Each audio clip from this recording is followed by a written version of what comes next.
ดาวចូលហាងកាហ្វេទាំងធ្វើពុតជាលយឃើញអ្នកអង្គុយម្នាក់ឯងចិនខ្ញុំចាប់ដើមលូតញាប់បំរុងនឹងញញឹមដាក់បែរជាជំពប់ជើងដួលកាហ្វេកំពុបពេញអៅតែខ្ញុំនៅតែសើ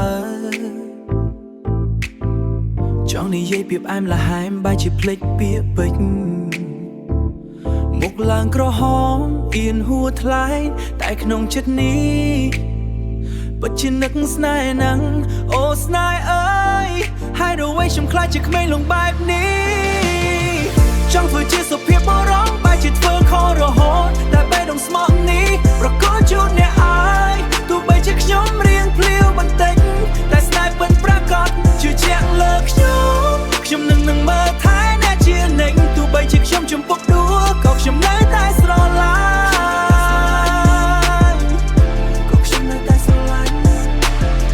ខ្ញុំជាយាមពាក់ស្បែកជើងថ្មីដើម្បីមើលទៅថ្លៃថ្នូរ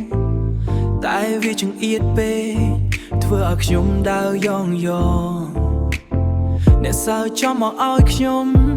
តែខ្ញុំបែរជាសប្បាយចិត្តព្រោះស្នាមញញឹមរកងមានតម្លៃជាងស្បែកជើងខ្ញុំមិនខ្លាចខ្មាស់ទេឲ្យតែបាននៅក្បែរអ្នកទោះជាខ្ញុំឆ្គំឆ្គង